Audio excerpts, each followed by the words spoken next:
Welcome back, everyone, to the Beit Midrash. Hope everybody's doing well. Had a good couple weeks. Appreciate everyone's understanding um, of not being able to have class last week, but that just gave you more time to read and reread and re-review and go over all this about Revelation and really let it absorb into your soul so you're ready for today's class. So we'll go ahead and get started here. Any before I jump in, any preliminary thoughts, comments, questions that people needed addressed before we kind of jump into it?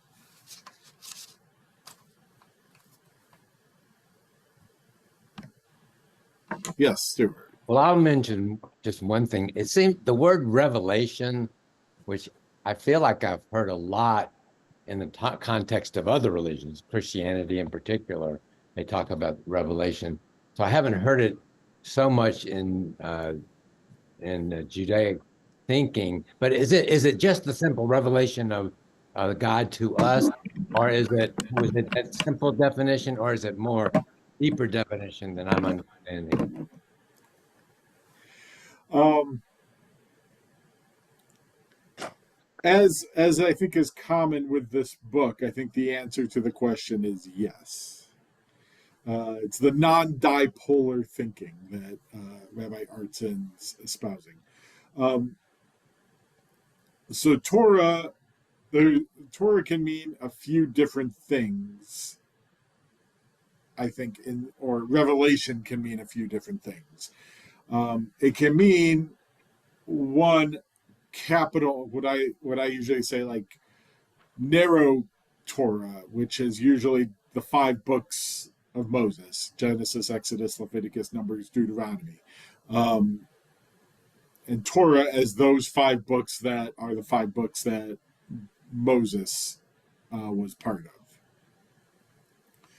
Torah can also have a broader context of, which Rabbi Artson alludes to in this chapter, of pretty much any interpretation of the narrow Torah, of the written Torah, any interpretation that has been or ever will be given is considered also part of that Torah, what the rabbis define as written Torah versus oral Torah.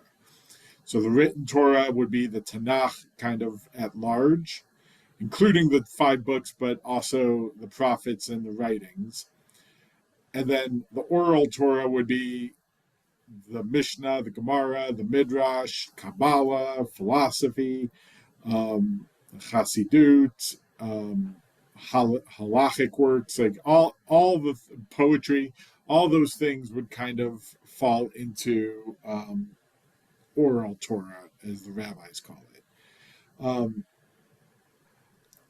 Now, where I think Rabbi Artson is arguing is that those categories are still intact, and there's a part in which, through relationship with God and through our actions, we gain a deeper understanding of God along the way. That we can have God reveal more of God's self to us through our interactions with the world at large. So there's kind of religious revelation in that sense, and I guess broader revelation also that he's talking about. Does that answer your question? I think it does. Thank you. Yes, Lisa.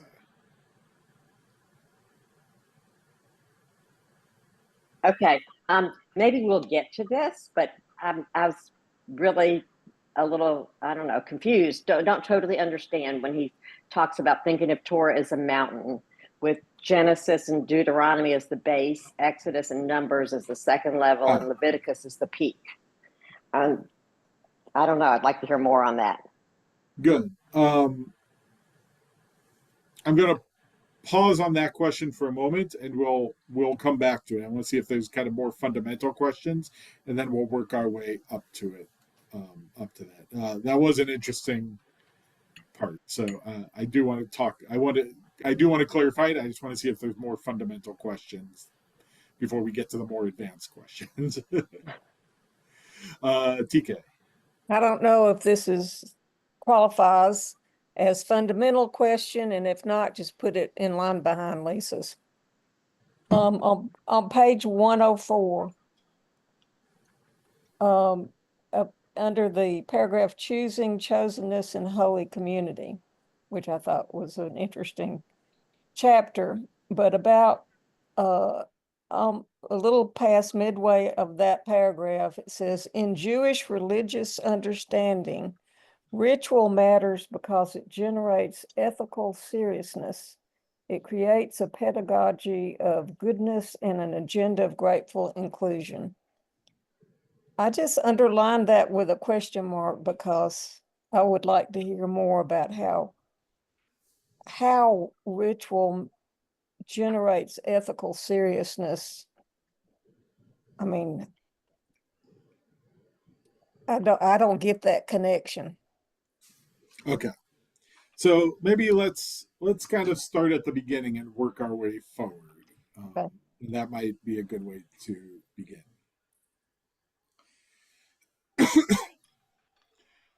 So even from the beginning, from the first paragraph, Rabbi Artson's imagining,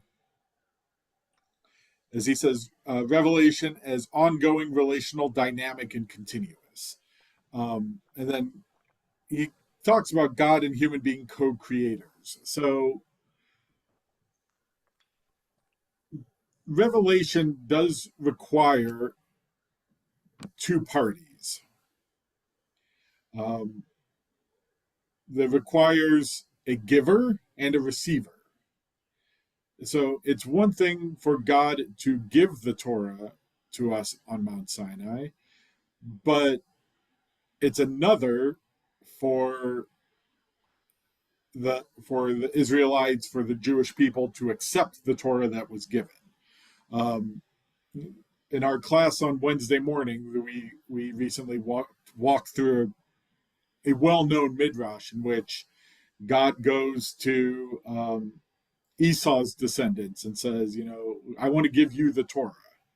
And they say, well, what's inside the Torah? And he says, well, you shall not kill.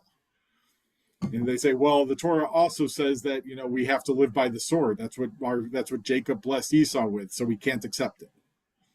So God goes to the Ishmaelites and says, you shall not, says, I want to give you the Torah. And the Ishmaelites say, well, what's inside of it? And it says, you shall not steal. And they say, well, the Torah also says that we're thieves, so we can't accept this Torah. And God goes to everybody else and says, goes to all the idol worshipers and says, I want to give you the Torah. And they say, well, what's inside of it? It says, you shall have no other God. You shall not do idolatry. And they say, well, we can't do that either. And then finally, God goes to Israel and says, I want to give you the Torah. And they say, Na'aseh v'nishma. We will do it.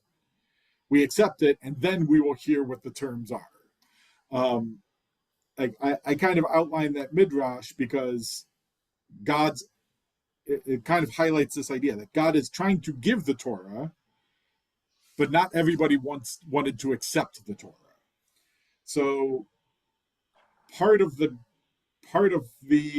giving of the Torah and part of the revelation is God can reveal all that God wants, but if we're not willing to receive it or hear it or accept it, then revelation doesn't go very far. And is this in the broad meaning of the Torah or the narrow meaning? I think in both. I think in all meanings and this is part of Rabbi Artson's argument, is that God this revelation did not happen at one single point in time, but it is continuing to happen now. That's part of the rabbinic revolution, if you will, to say that God's revelation at Mount Sinai wasn't a one-time event, but that every time we study Torah, every time we come up with new things, every time we learn something, that's a little bit of revelation. I'm trying to find the quote here.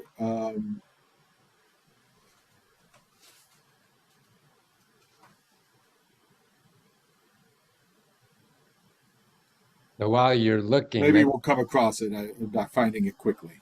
But yes, Stuart. this whole thing about the Jews being the chosen people, and when I talk to my friends, non-Jewish friends, and we're the chosen people, I think it sets up a tension there. Like, why not? Why weren't we not the chosen people? Why were you so special for being the chosen people? Well, maybe we should, based on what we're talking about, use a different word, that we were the receiving people. There had to be an active acceptance, the accepting people. We had to be the accepting people in order for that relationship between God and the Jews with the Torah to happen. I'll say yes, and we'll come back to the concept of chosenness in a few moments. I think I've shared this before, that if you look at the blessings over reciting Torah, it kind of highlights a little bit of this continuous nature. What do we say? We say, Asher natan lanu Torah emet, that God gave us a true Torah. But then at the end, we say, Baruch atah noten haTorah. That we bless God not as the one who gave Torah, not Natan HaTorah, but Noten HaTorah in the present tense, as if God is continuously giving the Torah to us. So, that's why it's a continuous revelation. It's why we read the Torah over and over and over and over again. Why we don't change what we do every year, because you might be reading Torah and all of a sudden you pick up on something you never picked up on before. I was in a class this past week that was talking about Lech Lecha and the verses, and I looked at it and I read it in a completely different way, that I noticed something in the Hebrew I never had really noticed before. And that's why we read it. That's why we study it, because something else will be revealed each time we do. There's something continuously going on in the process. We just have to be willing to open ourselves up to accepting it along the way. And as we do so, there's, in a sense, we're reinterpreting and re-highlighting the revelation as we go. I think that's what he means as humans being co-creators. He talks about this in that last paragraph of Revelation, God and human as co-creators. That since the Torah represents the response of Jews to a heightened experience of God, it is patently impossible and fruitless to argue about whether the Torah is divine or human. In good dipolar fashion, it is inseparably both. God speaks in, with, and through us, so that Torah, as we understand it, is at least as Rabbi Artson is understanding it, is the record and interpretation of individuals' heightened experience of God throughout the ages. And that's Torah in the broad sense, too. I'll pause for a moment. Yes, Barbara, Brandy. You're still muted.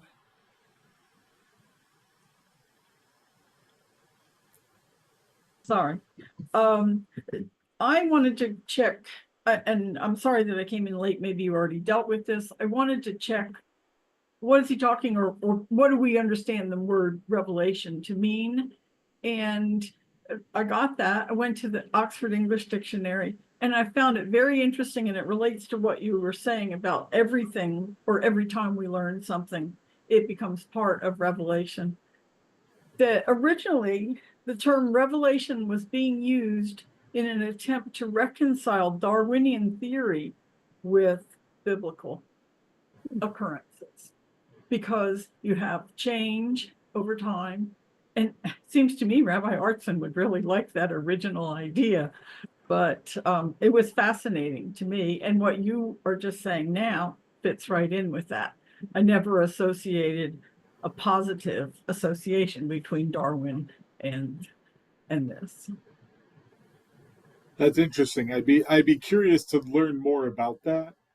I I didn't did take not a know lot that, of so time. that's fascinating. Oxford.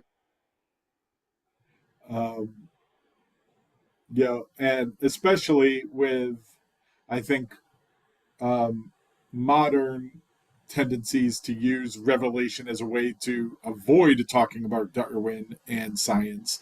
The fact that it was originally came up as a way to reconcile them, I think, is fascinating. But so I think part of the way Rabbi Artson is imagining this is that constantly God is speaking, revealing in through the relationship. We are trying to we're gaining more and more knowledge of God through our relationship with God, and as such, we're processing that revelation in different ways over time as well, both as a people and as individuals. But again, as he says, the next section, an invitation, not a mandate. That you have to be open and willing to accept the invitation. You can't just, God can't force you to listen. This is part of his free will argument, and he brings in a well-known midrash from the Talmud in which God holds Mount Sinai over the people and says, accept the Torah or you're going to die here. Like, I will drop the mountain on you and this will be your burial place. To which the rabbis, I think, rightfully say, well, in that case, then, their acceptance of Torah had no validity in the first place. If you're forced into it, you can't accept it. Like, any acceptance you do under duress is not really valid acceptance. It's kind of a general halachic principle that if you're under duress, anything you agree to doesn't really count legally. And with Purim last week, they come back and respond that in the book of Esther, the people re-accept it. And they do re-accept it voluntarily. So I think his main point here is that this revelation is given willingly by God. We have to voluntarily accept it and heed it. And we need to want to hear it and to learn it, not just, we can't be forced into it. Questions so far? Comments before we keep chugging along? Yes, TK, you're muted though. I just wanted to comment that the coercion rang a bell with me because, of course, that's something I learned as a law enforcement officer, that a confession that has been coerced is not valid. But that's something interesting. Didn't realize that was based on Jewish ethics or law or whatever. I'm trying to think that didn't come about until I think the 60s. I'm not sure when. I'll have to look that up. Yeah. It's interesting in that I I am no constitutional historian, so this isn't exactly my area of expertise. But it is my understanding that on some level the founding fathers had the idea that people were willingly going to willingly and voluntarily accept the laws that were being put over them in order to create a society. They can't be coerced into following the law. They need to accept the law as kind of as voluntarily, is my understanding. Because I think they also understood that, coercion, especially for the founding fathers of America, like coercion is similar to monarchy in that sense. Like the king coerces you into doing it. Whereas I think they were trying to create something that was a little different. Karen. Yeah, I mean, I'm just hearing again you saying it's being revealed again to me that relationally, if we're free in a relationship, we're constantly choosing to be in that relationship, like they're without control or coercion. Correct. Like that's a Jewish thing. Correct. I mean, but then you get into like raising kids, you have to set loving limits, until they're developmentally able to make an adult choice. Yes. Look, as someone who was coerced into going to religious school for many years, not by Hashem, but by my parents, you know, uh, you know, he points out that there's a difference even in rabbinic thought between in the two, like the lower yira and the inferior yira and the superior yira. It's page 103 in the first paragraph of an invitation versus a mandate. Like inferior yira is forced, like yira being like awe or fear, reverence. So and the rabbis and the Hasidic rabbis also say, it's a good starting place. Like doing something because you're scared of the consequences is fine. Mm-hmm. But it's a lot more powerful and a lot more meaningful when you do it, when you have this yira, when you have this fear or awe out of love, out of acknowledgement, out of that you want to serve somebody willingly. And that's what they argue repeatedly that you should strive for, is not acting out of being coerced, but acting because you want to be doing it in relationship. Cindy? I like that. Thank you. Makes me think of is, yes, we were forced, to be Jewish when we were children. Okay, forced to go to Hebrew school. The fear of God, and if you don't do this, you're going to get struck by lightning. That kind of thing. So, so it makes me think of that, and it also makes me think that what we're studying here is actually a more mature relationship with God. And that came to me not from me, but from Michael Wasserman, Rabbi Wasserman.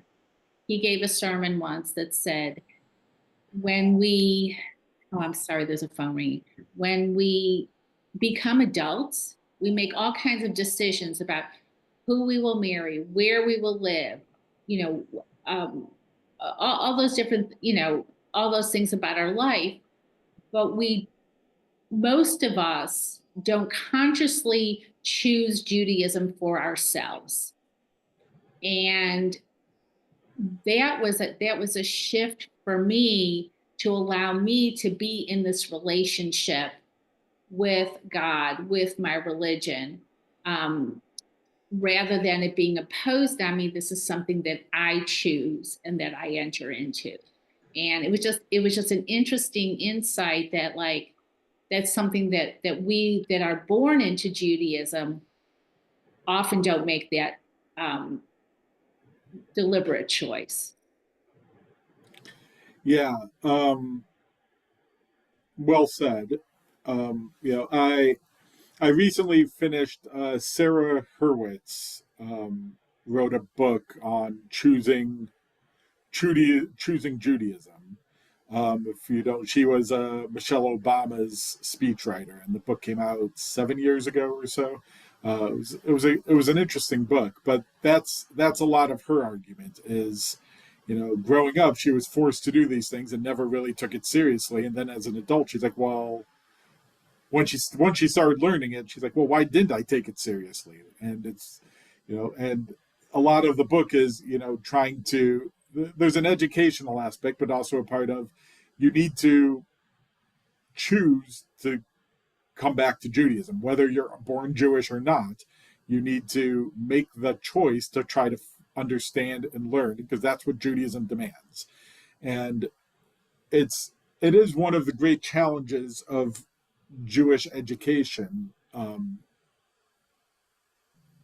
that in many ways Judaism is a very mature adult religion. There's a lot of things in it it's just very hard to teach children because they don't have the life experience to understand it. But so how do you teach them what they need to know until they get to the point that they can do that? And it's a challenge because, you know, there's things that I can't have this conversation about process theology with a first grade class. It's hard, like, and you know, for lots of reasons, it can't happen. Developmentally, it's not a good idea. So there's a lot of things that you have to kind of work with and tweak along the way. Yes, but ultimately, we have to make that choice ourselves as we become adults to continue learning, continue growing, and continue trying to develop that relationship. Yes. Yes, Esther. Yeah, it's an interesting concept. And of course, I agree with all of that. But then I thought to myself, you know, we have this other concept that you are Jewish just because you were born Jewish. You have to do nothing else. You can deny God. You can deny everything else. And yet, if you are born Jewish blood, so to speak, you are Jewish. So how does that sort of work? Is that just sort of the setup for always there being an opportunity to be a part of the fold? Or I'll let you take it. I think the way Rabbi Artson would maybe frame it is that you are born into this community with its guidelines, and you're always a member of that community along the way. What you do with that opportunity is up to you. So yes, you are born into a Jewish community, but you still have to make the choice to live a Jewish life. And those, you know, you're Jewish one way or the other, but the choice of what you're going to do with that is up to you.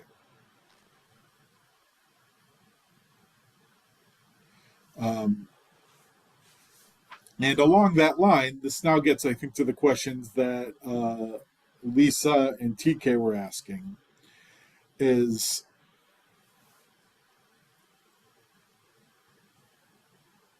about chosenness and the ethics and morality of ritual along the way. So,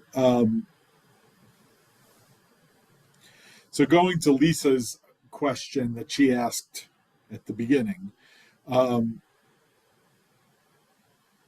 the section choosing, chosenness, and holy community, the first sentence is such covenantal love elevates the place of ethics, and it means that morality becomes the capstone of religious Jewish life. Think of the Torah as a mountain. Genesis and Deuteronomy, the base, Exodus and Numbers, the second level, and Leviticus, the peak. The religious core of Leviticus, the source that organized and gave the book its final form, is the Holiness Code, which details how to participate in holy community. The ultimate goal of Jewish religious life is how do we live ethically, morally along the way? How do we, as he said earlier, how does this relationship with God that we are willingly choosing to pursue helping us to live morally high, ethically high standards of living? And in that sense, Genesis and Deuteronomy, in a sense, lay the foundation for doing that. Exodus and Numbers, which contain a lot of the legal material, build on top of that foundation. But Leviticus, with the Holiness Code, a section that in Parshat Kedoshim, but also, at least here, we often read a section of it on Yom Kippur also, of Kedoshim Tihiyu ki ani. I'm trying to remember the whole phrasing. Like, you shall be holy, for I, Adonai, your God, am holy. That, in a sense, by observing the high ethical, moral standards, we are, in a sense, emulating God in that way. And Leviticus, containing that peak, containing the Holiness Code, serves as the kind of the peak model of what it means to live an ethical, moral life. So I think that's what he's trying to point out there. And it's no accident that, you know, one of the quotes that we use often comes from that parsha and comes from the Holiness Code, in which I believe it's Rabbi Akiva uses as, where he says, like, what is the most fundamental verse in the entire, what is the most important verse in the entire Torah? It's love your neighbor as yourself. Comes in that section as well of the Holiness Code.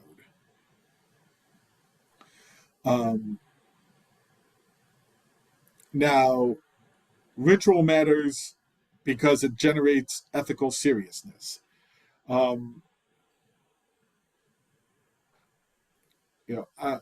think this was the question that TK was asking earlier. I think there's two ways to answer that question. One is, if you define ritual more broadly, if you look at it maybe as mitzvot, there's a lot of mitzvot which have an ethical core to them. Particularly, almost virtually all of the mitzvot, bein adam lechavero, like all of the interpersonal mitzvot, have an ethical core of how do we treat people the best way we can? How do we elevate our actions to a level of holiness? And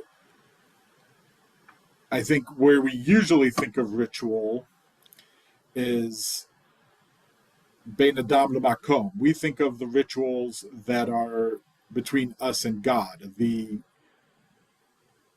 more religious rituals. So, you know, the what I'll, for sake of this conversation, I'll argue the ritual of not overcharging people, and not trying to gain profit at other people, too much profit at other people's expense. That ritual we don't usually think of as ritual. We think of that as just proper behavior, but that is encoded in Jewish law. Lighting Shabbat candles is ritual between us and God, but we think of as ritual. So I think if we think of ritual as more broad, I think we can see the way that Judaism encourages high ethical standards. And the way I often think of ritual, of more religious ritual, let's say lighting Shabbat candles, prayer, things like that, is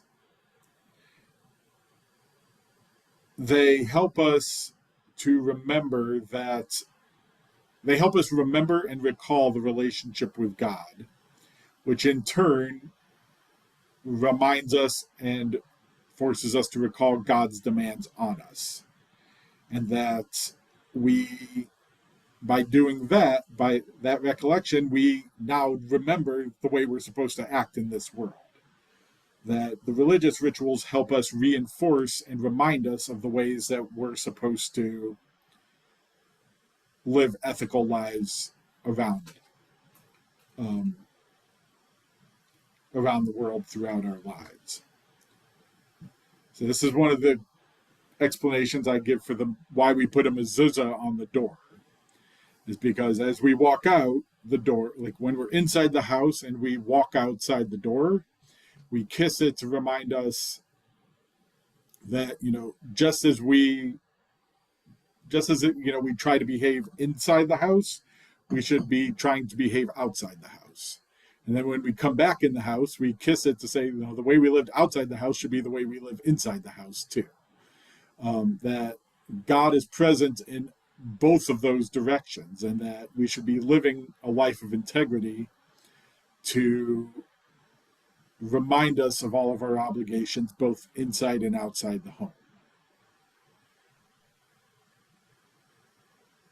Questions, thoughts? Yes, Lisa.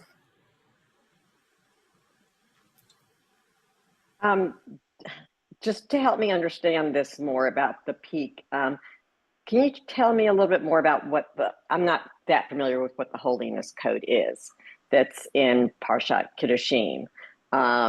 So yeah, can you just explain to me a little bit more about what is in the holiness code? Sure. I'm pulling out a Tanakh to help a little bit. Thank you for asking that, Lisa. But if you look, it's gotta get to the right page. That'll help.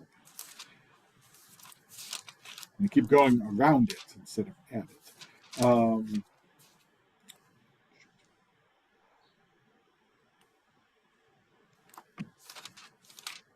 Okay, so beginning with Leviticus chapter 19, God speaks to Moses and says, "Speak to the entire community and say, Kadoshim tihiu ki kadosh ani Adonai Elohechem. Be holy, for I, the Lord your God, am holy. You shall revere your mother and your father and keep Shabbat. You shall not turn to idols." There's verse 9, when you reap the harvest, you shall not reap all the way to the edges of your field or gather the gleanings of your harvest. These are things that you leave for the poor and the stranger. So you're supposed to leave a corner of your fields unharvested so that the poor can come and have food to eat. Or if you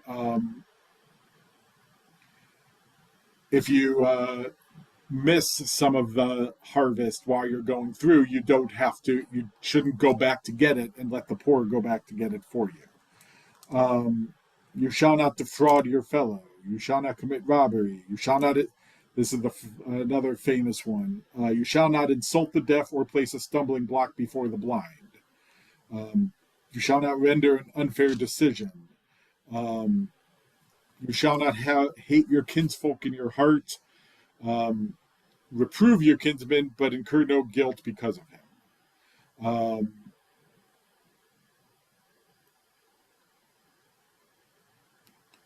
So there's a whole lot of you shall not eat anything with its blood. You shall not perform magic.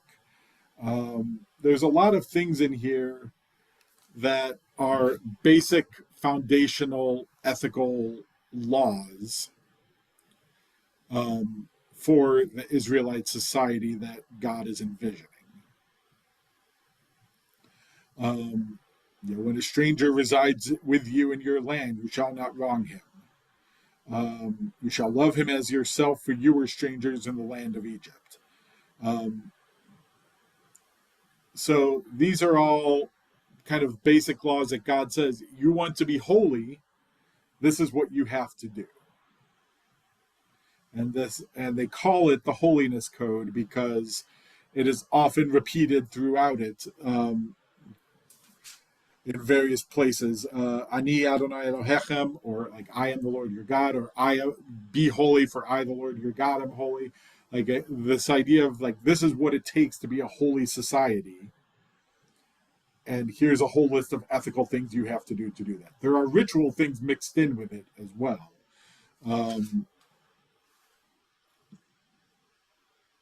Does that help a little bit? Yes. Beginning with Leviticus chapter 19, if you kind of want to read it on your own after class, that's the beginning of the holiness code. And it goes on, I think, through chapter 20. I'd have to check exactly where scholars close it off at, but it at least I think would go through chapter 20.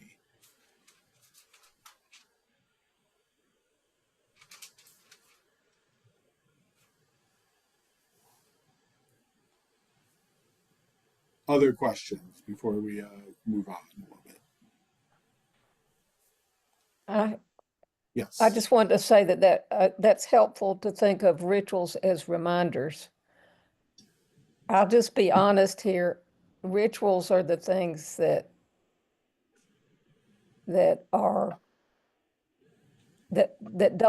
don't feel like reminders to me. It's just a problem it's my problem. But when I'm in a service, first of all, some of it has to do with not understanding all, the words. And you made a comment before about how you have revelations because all of a sudden you see something in the way that the Hebrew word is. And if we're not, what is the word?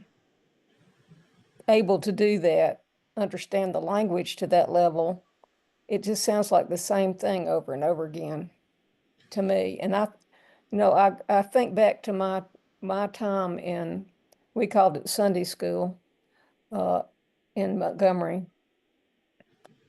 And if there had been a little deeper discussion of what it means to be Jewish and what the rituals mean, I think it could have altered the course of my life a good bit. So I'm thinking maybe we're shortchanging our kids.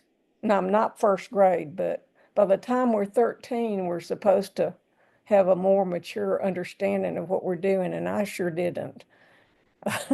Yeah. What I will say in defense of religious school education is, you're under a very tight time crunch to get a lot of, I did the math once, and kindergarten through seventh grade, if you imagine kindergarten through seventh grade going for 2.5 hours a week for approximately 28 weeks a year, and then fourth or third through seventh grade going for an additional 2 hours for approximately 28 weeks a year, which is usually the second day of religious school. It works out, if you were to teach nonstop 24/7, it turns out to approximately 7 weeks of education.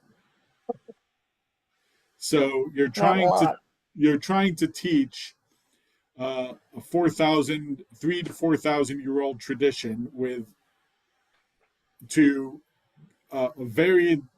children in various age ranges, of various capacities in 7 weeks.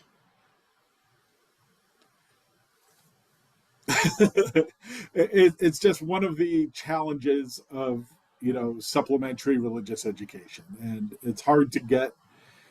In that time, you also have to get them to learn enough Hebrew to be able to at least read from the Torah, even if they don't understand it, to have a basic functioning of prayers, to teach values, to teach, usually you want to at least touch on Holocaust, there's just so many things you're trying to squeeze in. It's inevitable that you're not going to get a great depth along the way. So, that's the first thing. The second thing is, it's never too late to learn more Hebrew, just saying. And the third thing I'll say is, along with that, yes, I think knowing Hebrew can unlock some of those things in a way, in a way that the translation doesn't always do. So, in the session that I was in this past week, the translation, the Hebrew, I think I was reading is more ambiguous than the translation was giving you, than the translation was being presented as, which is fine. You have to do that as a translation sometimes. That's why, as my teachers would often say, every translation is an interpretation, because you just can't. That being said, I think there's a lot, if you read in the English, I still think there's a lot that you might be like, hey, I didn't know, I don't remember this, or I didn't get that, or, I'm really curious about this, or I think there are things that you will pick up, even in the English, that you might not, year after year after year after year, that you might not have gotten last year or 2 years ago or 3 years ago, or last week if you're looking through the Siddur.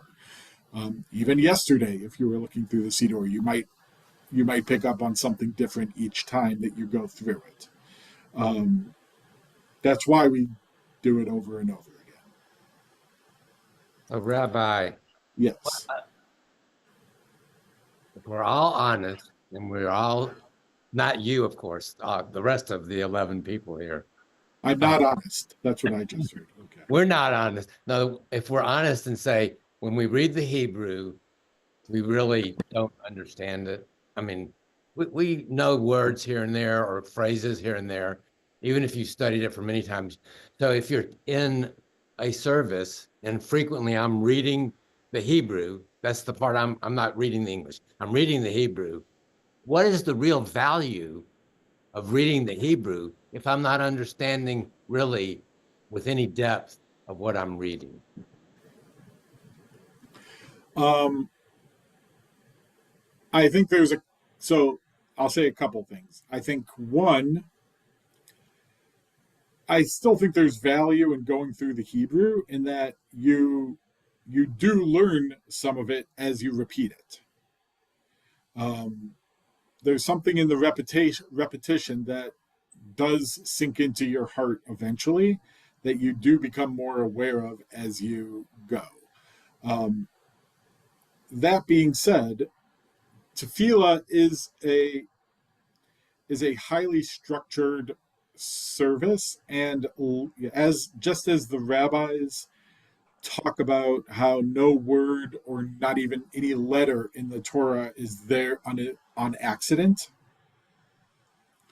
that they were all there very intentionally. The prayer service is structured very intentionally, with reasons why we say certain prayers, why we say them when we do say them. It is also very intentional, and you might not pick it up unless you're a literary scholar. You might not pick up on all of it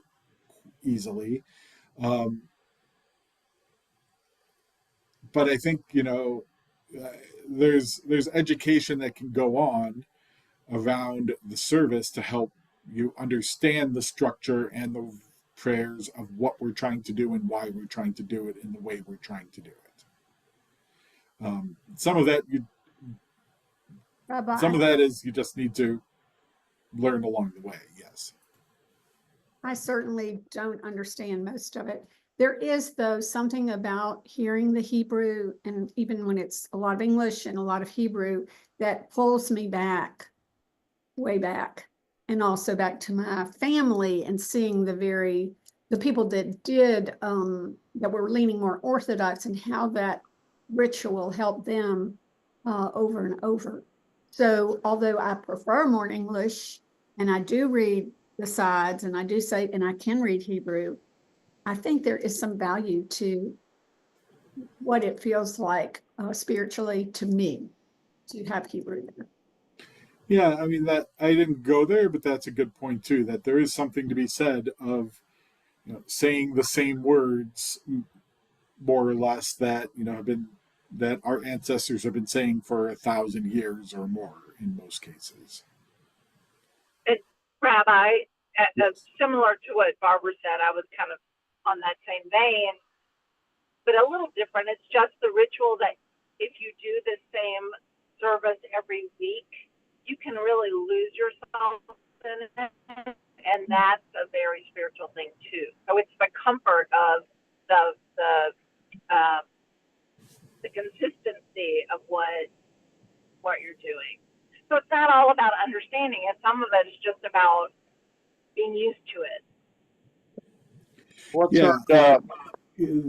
That's the blessing and the curse of ritual is that when you're saying the same thing every day, the curse of it is it can be easy to just do it by heart, to just memorize it and spit out the words because those are the things you have to say. It does take some intention to bring your mind and your heart into it when you're saying the same things every day. But yes, there is something comfortable about doing it every day too, of being able to know what's going on, know what's happening, and have it be part of a routine. I once heard someone describe, who was teaching me Hebrew, that Hebrew is like a machine language. If you think about coding, it's like at the level of God, it's like it's closer to the source, way harder to understand and way harder to use, but it's way more powerful. And that a lot of the other language we use is built on this kind of machine language, but and I think that's kind of a neat analogy. I find that kind of useful because I do think there's a power in the density of Hebrew that you can't get in a lot of other languages. Yeah, it's a good point, and it's emphasized by the point that the rabbis argue that the entire world is made out of letters, and that everything, in that sense, the entire world is coded in the Hebrew language. So, Cindy, did you have something? I thought I saw your hand before, but. So it's pretty much in the same vein as what Barbara was saying, in that there is that connection to all those that have come before us and said those words. We may not understand all the words, but there's something to me just so awesome about it. But as you say, you have to be intentional, and it has hit me the most when I've had the opportunity to read Torah, like from the Torah. Just there's something so awe-inspiring about that these are the words that have always been there. And it has nothing to do with belief or non-belief or the specifics of those Hebrew words, but just that they are there. They are still there, and I am there with them. So that feeling is not quite as powerful with the Siddur, but that same thing is there as long as we bring the intention to it. If we, if we let the mind wander and just rotely say the words, then we're, then we're not going to get anything out of it. And yes, there is more understanding from the English words.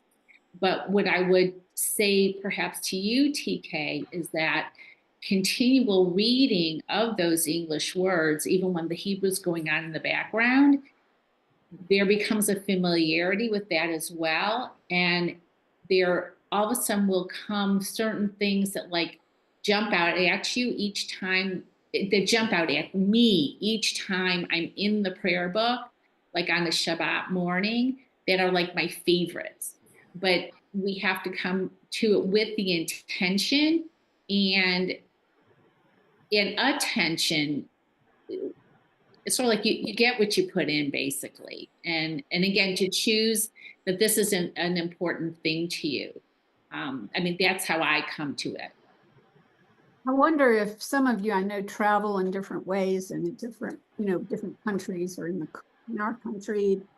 How does it make you feel to go to a service?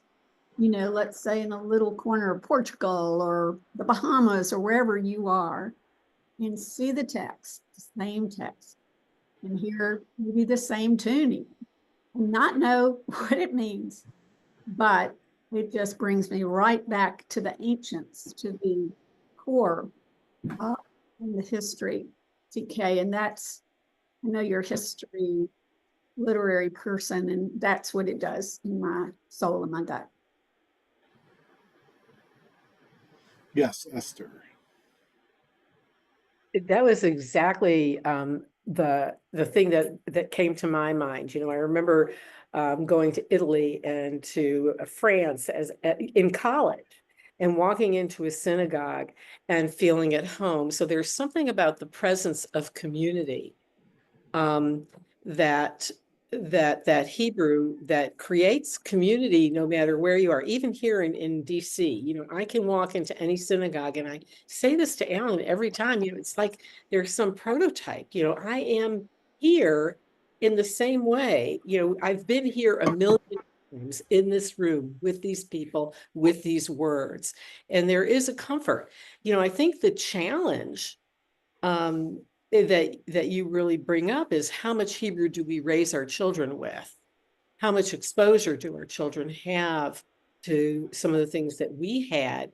I was certainly, I went to Hebrew school, I went to Sunday school, but I can't say I was educated, but I was exposed. And, my Hebrew school consisted of learning Ashrei Yoshvei Veitecha over and over again till we rotely memorized it. Never learned the meaning till I was older.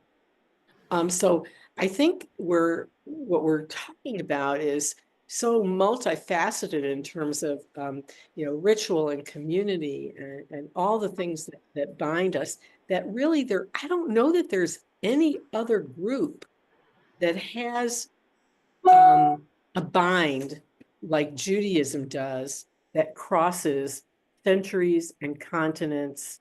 And it's not just the Hebrew. It's not just the blood. It's not just the book. It's just some combination of all of it. I'd have to ask you about Catholicism, and they're very ritualistic and Latin and going back forever too. If you talk to someone that's Catholic and then they go to Rome or they go all over the world, there's that sense of community. Well, I mean, I was raised Catholic, and remember, Catholics after Vatican II, they used to do all their mass in Latin. And once they did that, they changed the dynamic. And so a lot of people found that very disturbing, because you don't have that anymore. So it's an interesting question.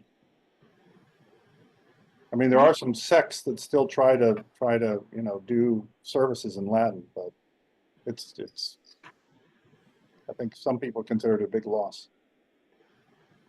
I think in a lot of Islam, they still do prayers in Arabic, and they get that. And I think depending on where you are in the Islamic world, which of course is much bigger than the Jewish community, there are different levels of how much people understand the Arabic.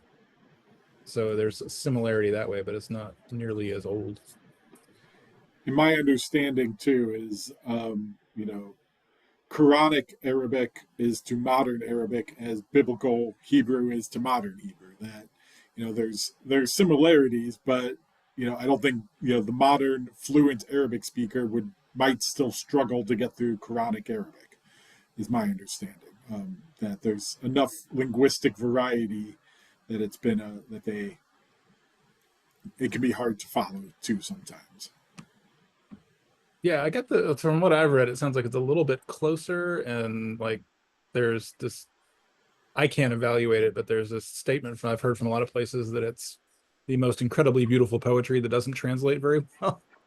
But yeah, I think it's distant, and some people don't speak Arabic a whole lot anyway, in the same way that a lot of us don't speak Hebrew, but it's still the language they learn to pray in, so it translates that way. I don't know if I don't know if their liturgy is as unified as ours are, because, if I open a Chabad prayer book or an Orthodox prayer book, the Hebrew is so similar across it. The English will be very different, and some of the additional prayers will be different, but the liturgy itself is very. So, maybe when we're done with this, we can do a liturgy class. We'll talk about it. But in the meantime, I know a lot of people got to get going. So, kol hakavod to everyone. Thank you for learning together. Good to see y'all. And God willing, we'll do this again next week with the next chapter. So take care, everybody. Be well. Thank you, Rabbi. Thank you.